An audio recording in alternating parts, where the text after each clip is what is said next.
Hey, everybody. It is I, Hope Giselle, and I wanted to come and take some time today to address the thing that I think that most folks within the queer and trans community, specifically the pose watching community, you know, wants to discuss. And that is Janet Mock's outburst at the pose premiere.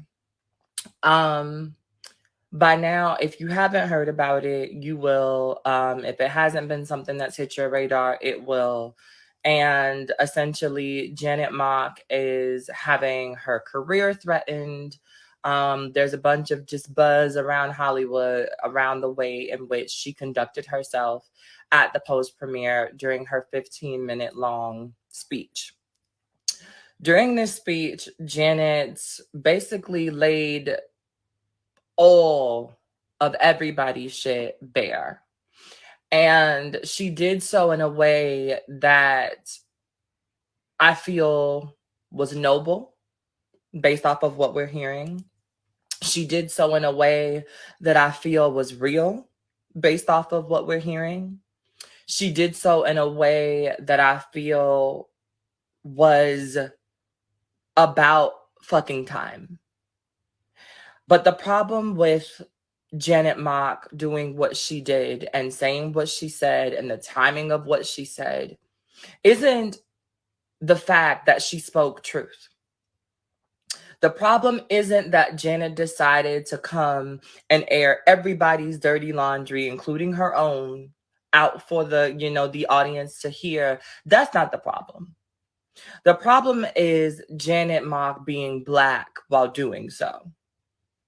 You see, the thing about entities, and I told y'all this when we first found out that Pose was being, clipped after season 3.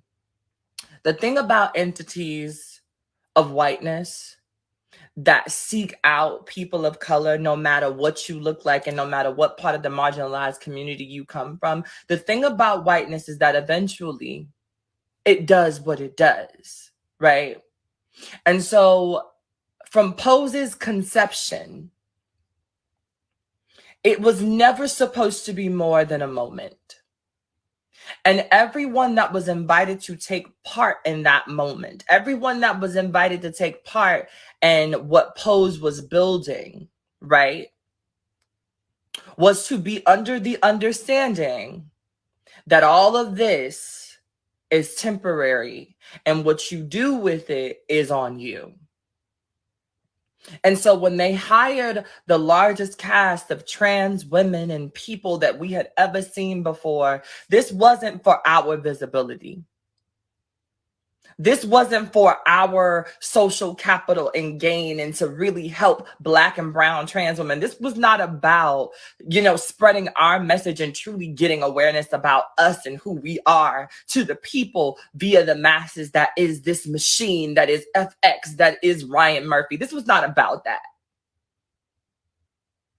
This was about a white gay man, once again, taking advantages of the struggles of Black trans women, Black people as a whole, right? Trying to add zest to their life by snatching our flavor and throwing your name on it. That is what this was about. And it's always funny to me how when Hope comes out and says the things that need to be said when they need to be said, everybody looks at me like I'm stupid and like I'm the only one that always got a problem with something. But now y'all see. And y'all hear it from the horse's mouth. Because I told y'all from jump that Ryan Murphy was not here for us. I told y'all from jump that Ryan Murphy was in this for his own gain. I told y'all from jump that Ryan Murphy wasn't doing right by the girls. I told y'all. And so thank you, Janet. And I love you, Janet, for being able to come to this space and say, if y'all are going to kick me, if y'all are going to use me up and spit me out without giving me the proper coin, then what I'm going to do is remind y'all that you needed me. And so don't sit in the audience and talk about how you wanted to make sure that the girls were a part of this and how you wanted to make sure that the voices were a part of this, Mr. Murphy, when you don't even know the girls. You have no idea what the girls are actually going through. You don't give a shit what the girls are really feeling. The girls are a charity case to you and your white millionaire gay friends. These stories are secondhand monoliths that you got a chance to exploit and talk about for the last 5 to 7 years. And so everybody sits back and they gasp at Janet.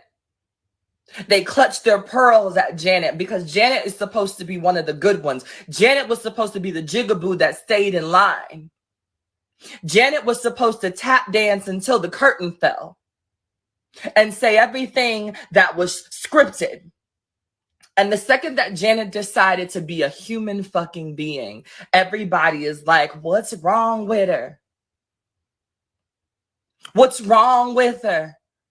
Does she not know?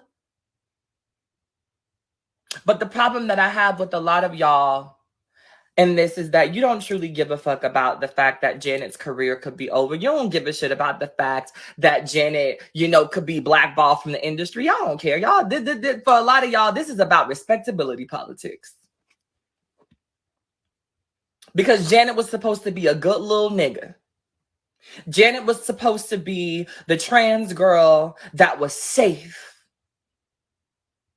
She was the one that we were willing to put our bet on because she's going to say the things that need to be said in the way that they need to be said. Even when shit is falling down and crumbling around her, she's going to give the people the abridged version of what we need out there. And a lot of y'all are frowning up your nose and looking stupid and looking crazy because you thought and you forgot for 15 seconds that Janet is still a black trans woman in America.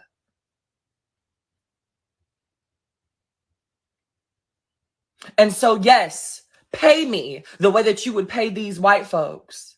And so, yes, pay my girls the way that you would pay these white folks. And so, yes, I'm calling it out.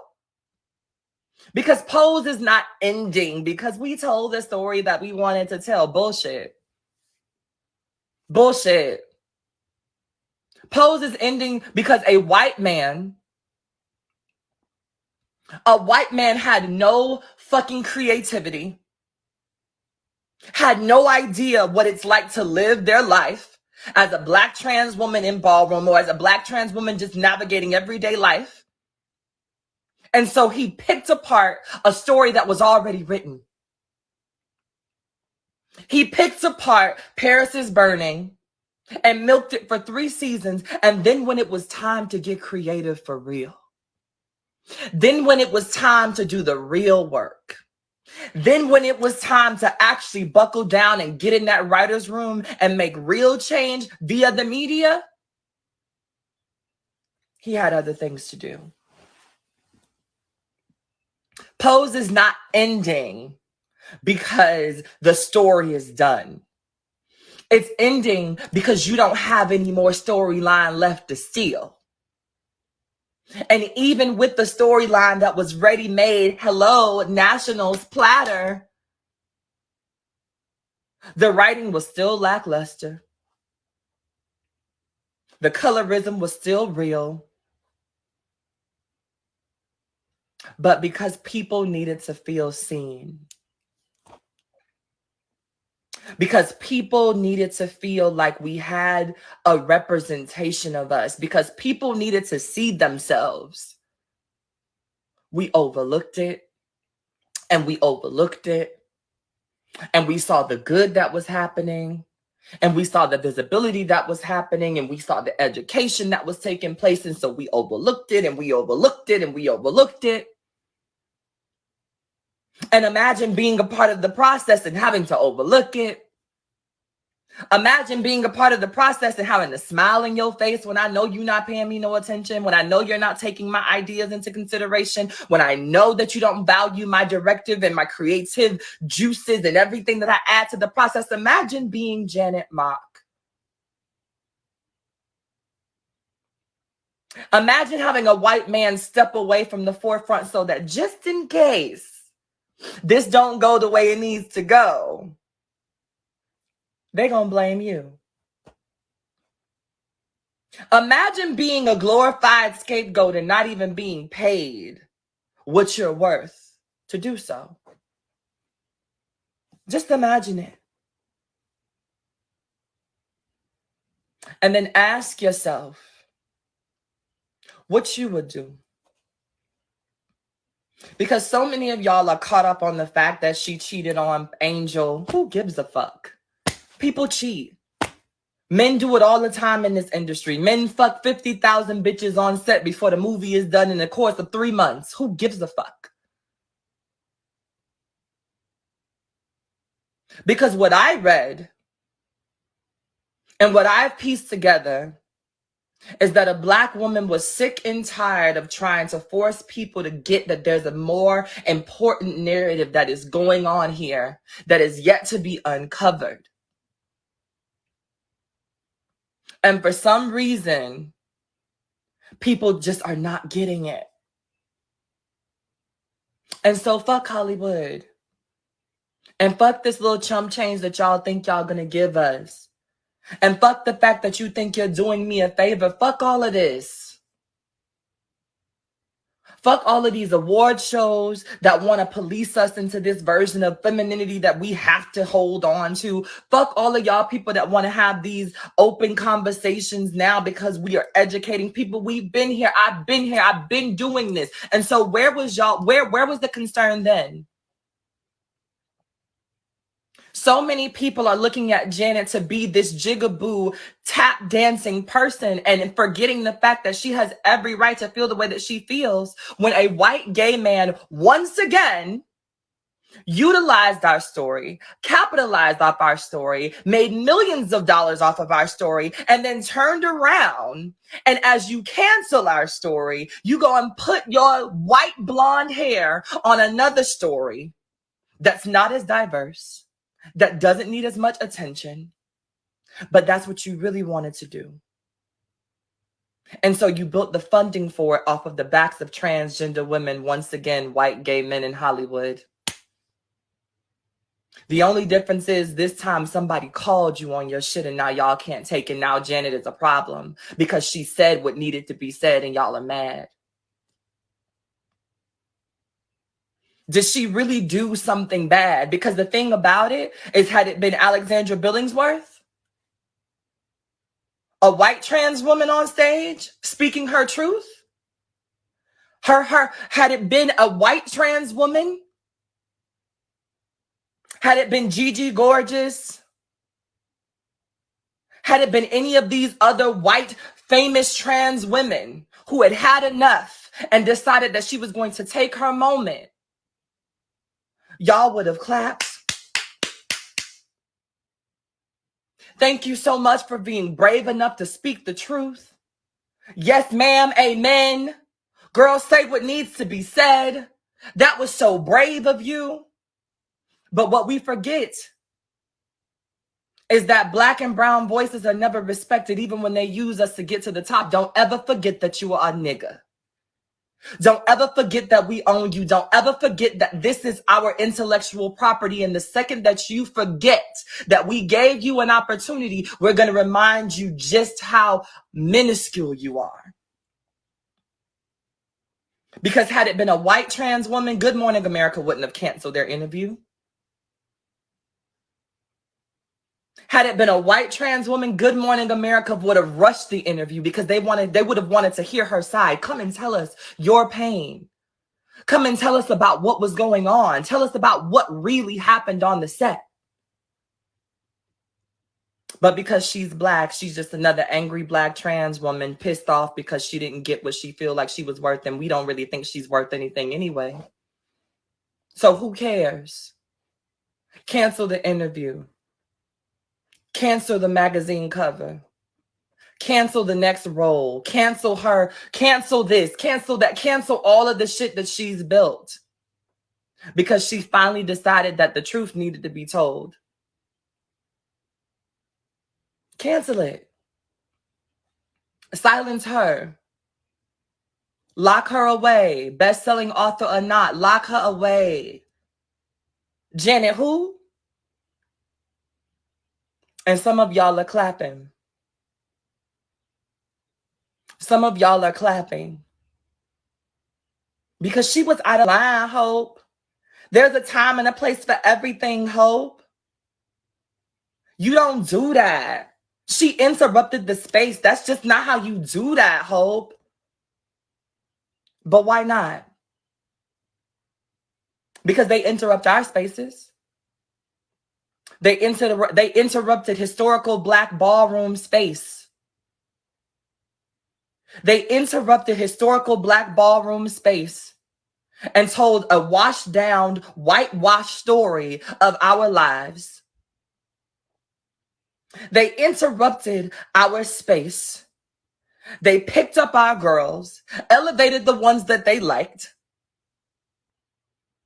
And now that they're done, they feel like their job is done here because they're going to continue to go back to doing what they were doing before, which is elevating these light, bright, almost white, teeny bopper kids to tell the same druggy euphoria story over and over and over and over again, because that's the story that they resonate with. Because the stories that make the most sense to them come from places where the biggest issue is, my mommy doesn't accept me, and so now I do coke. They don't have the range to tell the story of the fact that I have a mommy that loves me but doesn't accept me, that wants me to stay here but can't get past her religion, that wants to love on me but doesn't understand how to move past her own mental blocks. I have a father that wants to beat me up and hug me at the same time. I don't know where to go. The streets don't really accept me. My community doesn't get it. I can't find a good partner to save my life because these niggas can't love on me the way that they need to. That's real pain. That's real story. That's real storyline. And y'all come in and y'all sit on our stories and you sit in these meetings and you say, wow, I never knew. Educate me, Sharon Osbourne. Educate me.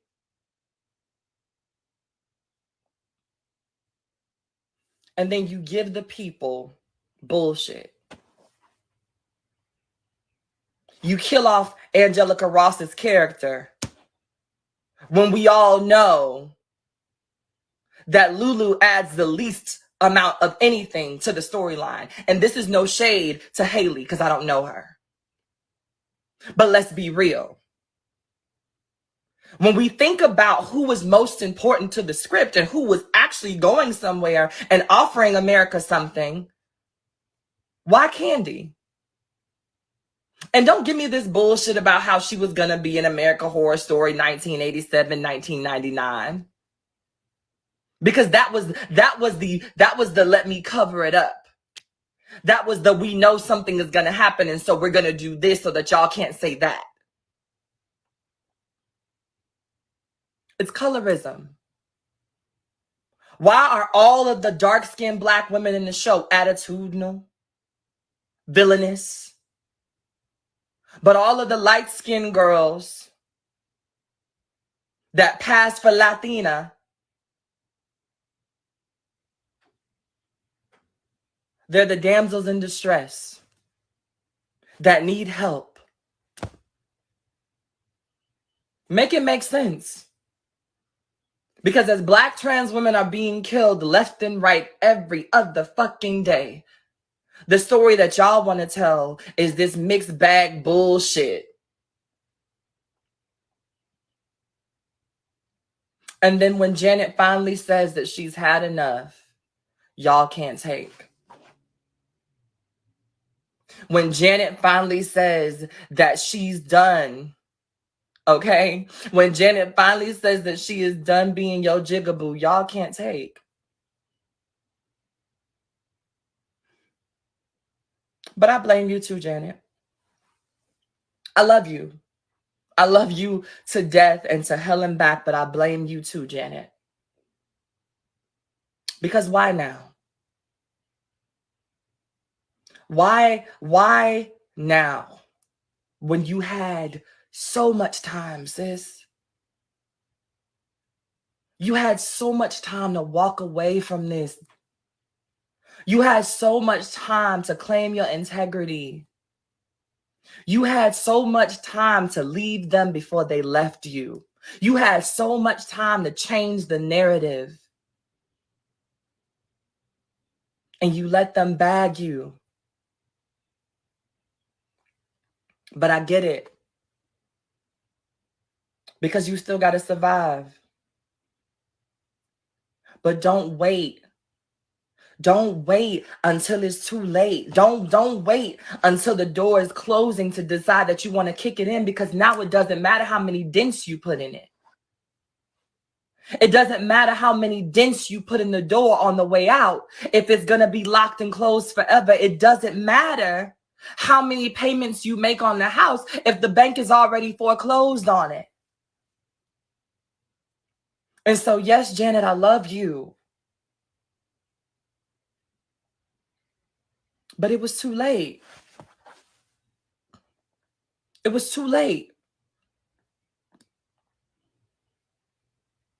But for all of you people that are sitting at home, raising hell, and raising issues about who she was fucking and who she wasn't fucking, who cares? For all of you people that are upset that she bit the hand that fed her, fuck Ryan Murphy.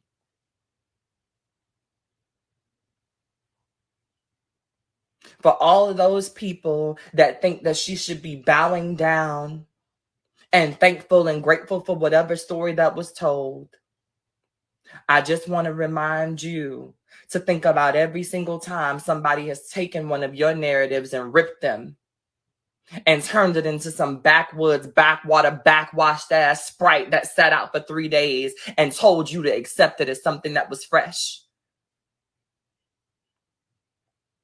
I want you to think about every time you've been to a restaurant expecting to get a cold drink and somebody brought you a fucking tap room temperature water with an ice cube in it and told you that it was okay. I want you to think about every single time that somebody has given you some mediocre shit and asked you to pretend like it was a label. I want you to think about every single time you paid somebody for a service and they half-assed you, but then you paid them a full price. I want you to think about every single time you've been asked to overlook something that directly affects you. I want you to ask yourself how many times you said nothing for the sake of your own protection, knowing that the protection of other people would be the price that you paid. Then ask yourself what you stood to gain and double it.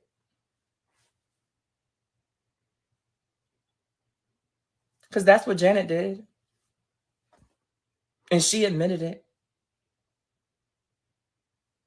At least she was a woman who was able to not only dish the dirt, to give the tea, to open the floodgates and let us all know the things that we already knew were happening, but then to apologize. To say that I was a crab in the bucket and I needed to feel seen. I needed to get my guts and I didn't care who fell underneath it. I didn't care who was affected as long as Janet got where she needed to go. At least she was able to admit that, because a lot of us, and I say us, myself included, a lot of us have stepped on some people's faces and haven't looked back since. A lot of us have grabbed somebody's hand to get somewhere and watched that person fall.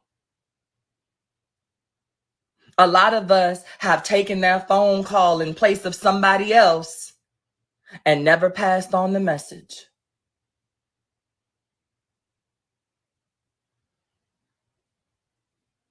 And so at least she had the balls, she had the gumption, she was woman enough to admit her faults, to hold herself accountable, but to also remind us that the machine, that the system, that the thing that is Hollywood will trick you into believing that you got some shit going for yourself that don't even belong to you. Because at any given moment, some white people can come,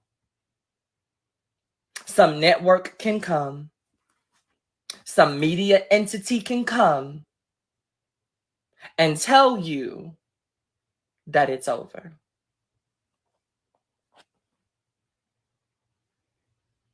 And so for all of y'all that are taken aback, that are still thinking about how you feel about it, that are still wondering what's going on, that are still trying to play pity pat with the situation, there's nothing to think about.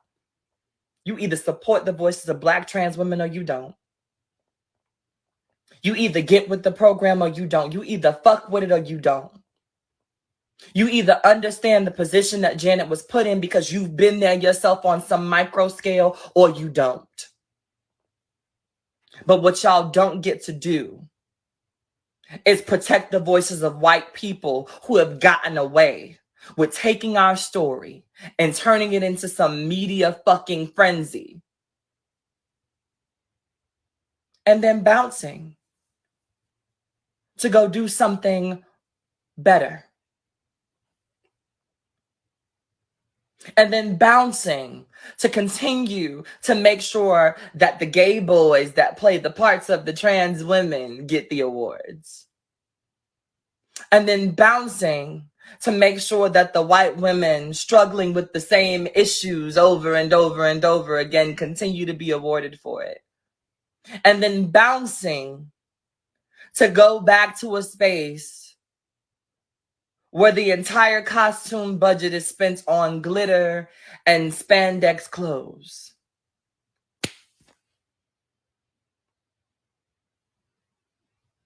Where the depth of your script doesn't go any farther than a sniff and a puff.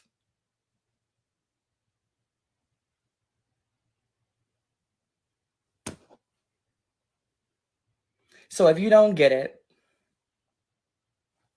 if you're mad, if you think that Janet is out of line and you no longer support what she is and who she is and what she does and how she does it, cool. And if you're a Black trans woman or a Black trans person and you happen to fall into that category, cool. But just understand that I'm sticking with my sister. Because regardless of if she was drunk, if she had had one too many, or if she was legitimately in a space of just feeling like she needed to tell her truth, it was valid. And it should be respected as such. And so, Janet, if you have the pleasure of seeing this, sis, take whatever time you need to feel whatever you need to feel. But remember, you are not Janet Mock because Ryan Murphy decided to acknowledge you and make you a director on a bullshit ass show. You are Janet Mock because you opened your mouth and told a story that most people expected you to hide because you could.